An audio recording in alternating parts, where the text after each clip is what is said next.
¿Quiénes tienen permiso para despreciar? ¿Cierto? Que es un permiso que está generalizado, está colectivizado en la sociedad, pero también hay unos cuerpos y unas identidades específicas que son objeto de ese desprecio. Hay unos cuerpos socialmente construidos para ser despreciados, por eso el desprecio no es generalizado para todas y todas las personas, sino que hay unos focos donde se pone esa violencia que nace o yace en las estructuras del desprecio.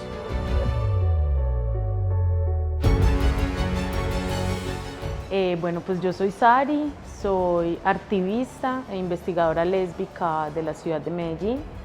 Actualmente trabajo para la Corporación Caribe Afirmativo en el área de paz y conflicto armado. Caribe Afirmativo es una corporación que este año cumple 16 años de trabajo por la construcción de paz, de ciudadanías críticas y el desmonte de todo tipo de violencias contra personas LGBTIQ+ en el país.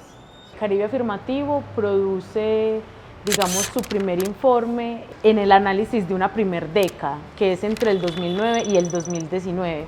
Este informe de derechos humanos tiene un énfasis especial en la situación, digamos, de acceso a derechos de personas LGBTIQ+, principalmente en la región del Caribe colombiano, que es como su primer publicación de este tipo de informes.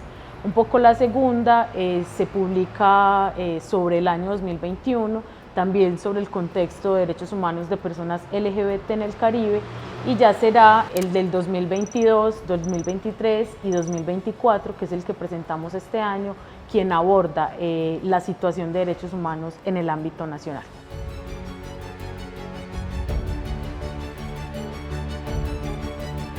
Con permiso para despreciar podríamos plantear que es una síntesis analítica del proceso de documentación. ¿Por qué ese nombre? Porque evidenciamos un poco que el sostenimiento, el aumento y la reproducción de violencia contra personas LGBT en el país es el resultado de un cúmulo de violencias sociales que ya están instaladas, pero también de una aceptación, incluso legitimación social, de las formas de castigo y violencia contra personas LGBT.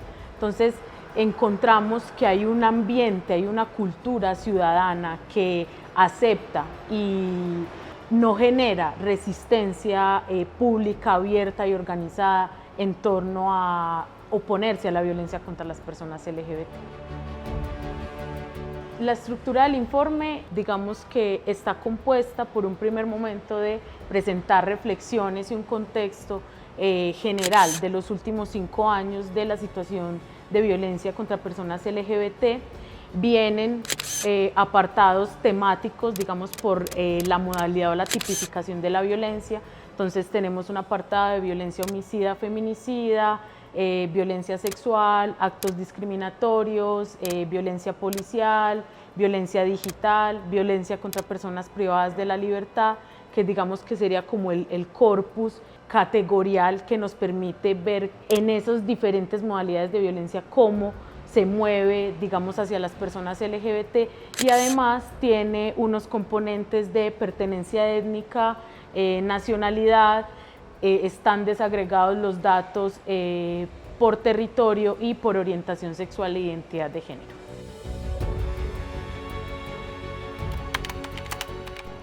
Ok, bueno, hay, digamos, como 3 asuntos que para Sari como investigadora son de mayor relevancia. O sea, digamos que todos los datos presentan contextos que cuando uno los mira bajo unos lentes específicos, pues tendrán sus condicionantes, sus particularidades, la agudización de algunas formas de violencia. Aún así, lo primero sería el aumento significativo para el año 2024 de la violencia sexual contra mujeres lesbianas, bisexuales y trans.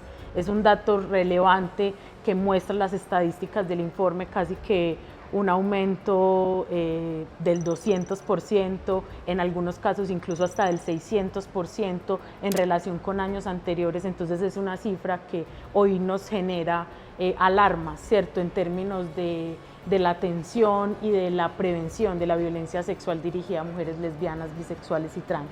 Ese sería como un primer elemento. El segundo elemento tiene que ver con las cifras alarmantes de amenazas contra personas LGBTIQ+, defensoras y defensores de derechos humanos. Es una cifra que es preocupante no solo por la cantidad de casos, sino también por los niveles de impunidad que tiene.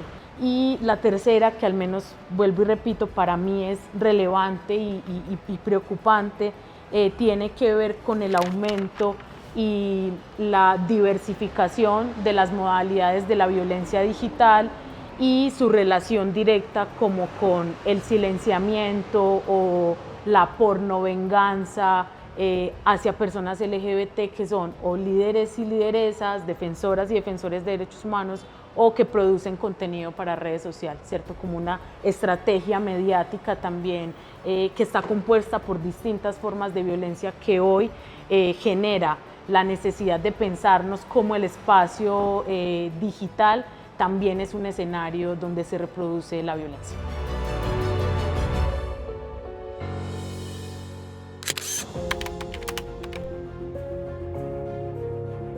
Todas las cifras son preocupantes.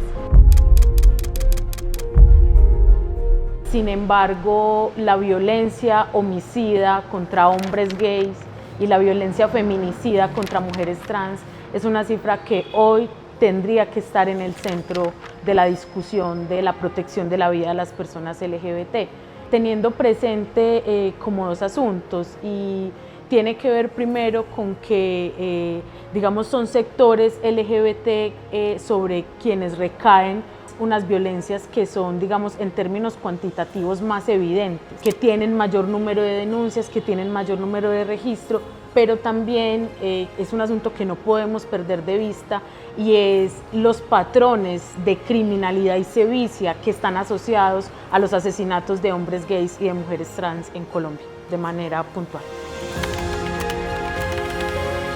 En cada modalidad de violencia hay, digamos, unos agresores que intervienen de manera directa. Ahora, hay un asunto que, digamos, se narra en el informe que tiene que ver con las dificultades para documentar estos casos, y es que no siempre tenemos información que pueda caracterizar a los agresores. Entonces, digamos que en el caso de la violencia policial, pues es claro que son personas que pertenecen a las fuerzas militares en Colombia, sabemos que hay violencia institucional, que hay violencia de parte de funcionarias y funcionarios en las áreas, digamos, formales del Estado, pero también hay mucha violencia por terceros y de parte de actores armados. Ahora, el centro del informe no está puesto en caracterizar los agresores, justamente porque levantar la documentación de los hechos para poder dar cuenta de esas especificidades sigue siendo un problema hoy en Colombia. Los lineamientos institucionales a través de los cuales se construyen los instrumentos de registro de la información todavía están en falta de incluir los enfoques diferenciales de orientación sexual e identidad de género. Entonces ahí hay una gran barrera, y es que cuando se registran situaciones, no todas las instituciones del Estado que conforman ese sistema de información público tienen la información desagregada por orientación sexual e identidad de género. Entonces ahí hay una primer barrera, porque podemos encontrar datos de algunas instituciones, pero de otras no. Entonces, poder triangular los datos se hace cada vez más complejo, aun cuando hay que reconocer que, para nuestra fortuna, pues hay avance en la transversalización del enfoque de orientaciones sexuales e identidades de género no hegemónicas. Aún así, seguimos en falta como país, y siguen falta las instituciones del Estado respecto al registro oportuno y con enfoque diferencial de esta información.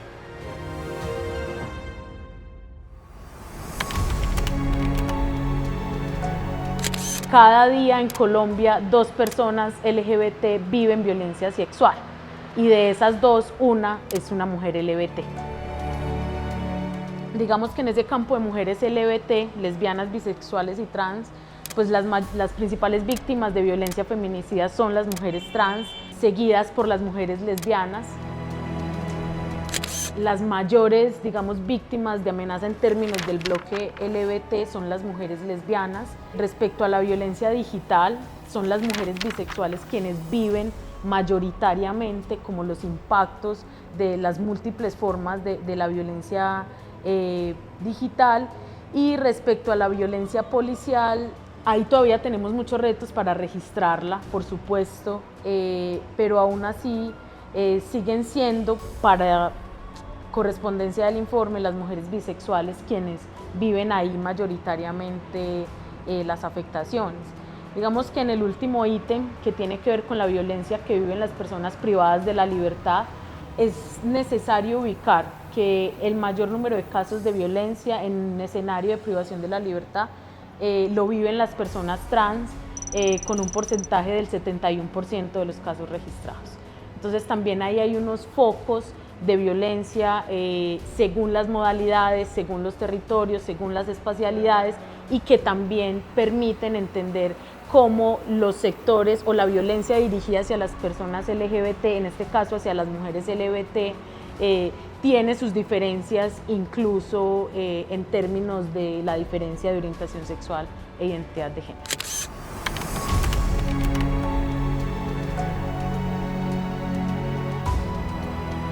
Aunque propiamente el informe no tiene como el zoom en las afectaciones económicas que las distintas modalidades de violencia generan en la vida de las personas LGBT, sí podríamos comprender que la sistematicidad en las violencias contra las diversidades sexuales generan afectaciones directas en la calidad de vida y en el bienestar, asociadas a procesos de desplazamiento forzado, ruptura de redes de apoyo, ruptura de redes colaborativas, autogestivas, que en términos concretos y materiales representan en la vida diaria precarización para resolver las demandas de las necesidades básicas que están ahí mediadas por la economía. Los discursos de odio son una de las herramientas más letales contra las personas LGBT. ¿Por qué? Porque aparentemente son, digamos, escenarios donde no hay una afectación directa, material hacia las corporalidades LGBT, pero el efecto que generan los discursos de odio socialmente es que justifican la violencia contra las personas LGBT, justifican el castigo, justifican el desprecio, ¿sí? En ese sentido, cuando socialmente se justifican los usos de la violencia, cada ocasión de tensión, inconformidad o incluso de mero cruce con una persona LGBT puede ser susceptible a que una persona alientada por un discurso de odio atente contra la vida de una persona LGBT. Es decir, los discursos de odio son armas que también se despliegan desde las perspectivas políticas antiderechos, que lenta y simbólicamente van abonando un camino para que la violencia homicida, feminicida o de alguna otra pueda tener un lugar y una aceptación en los territorios o en las espacialidades donde tenga lugar la violencia.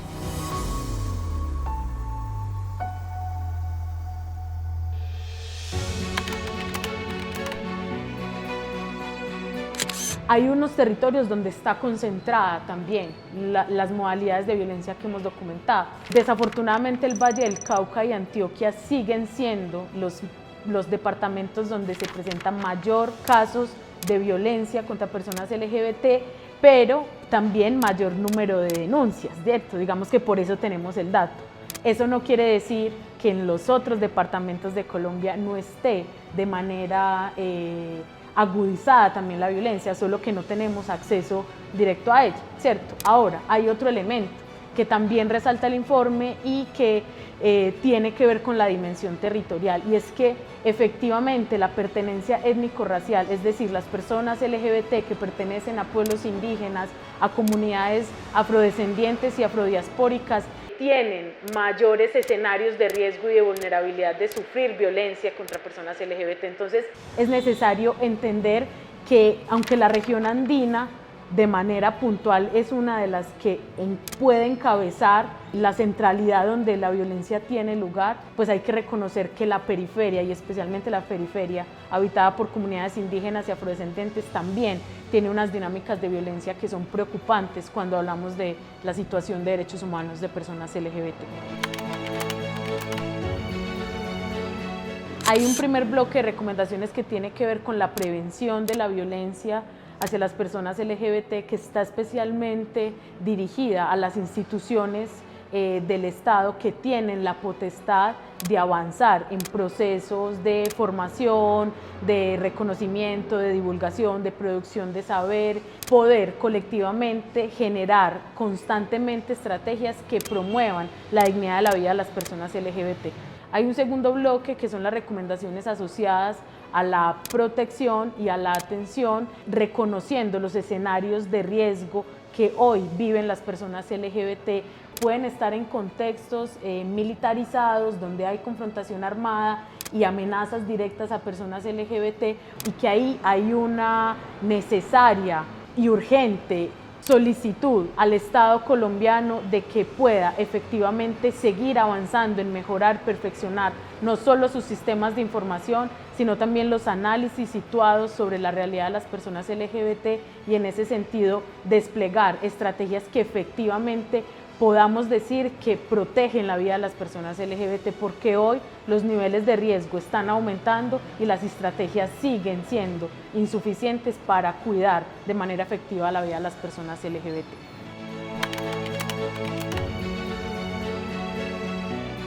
Con permiso para despreciar es un llamado a la sociedad entera a reconocer que cuando falta una lesbiana, una travesti, una persona bisexual, una no solo le falta al colectivo LGBT, le falta a la humanidad, le falta a la historia de la vida, le falta a la sociedad en su conjunto.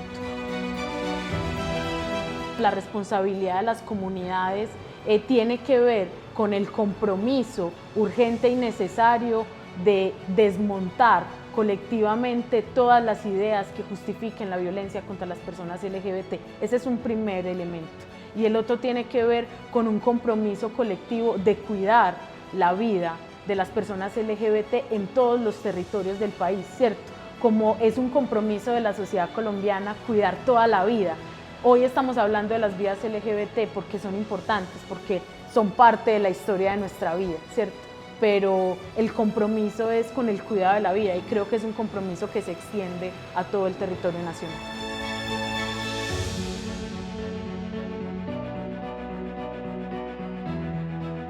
Invitarles a todas, todes y todos a consultar el informe. Está en nuestra página web www.caribeafirmativo.lgbt/informes. Ahí van a encontrar no solo los informes de derechos humanos de los que ya hemos hablado, sino otras publicaciones que tiene Caribe Afirmativo respecto a protocolos de atención, de comunicación, de documentación de casos, sí, como todo un cuerpo documental que sirve a las organizaciones para transversalizar el enfoque de orientaciones sexuales e identidades de género, para perfeccionar sus procesos de atención humanizada a personas LGBT. Entonces nada, invitadas a descargar, divulgar, difundir y actuar para la protección de la vida de las personas LGBT en Colombia.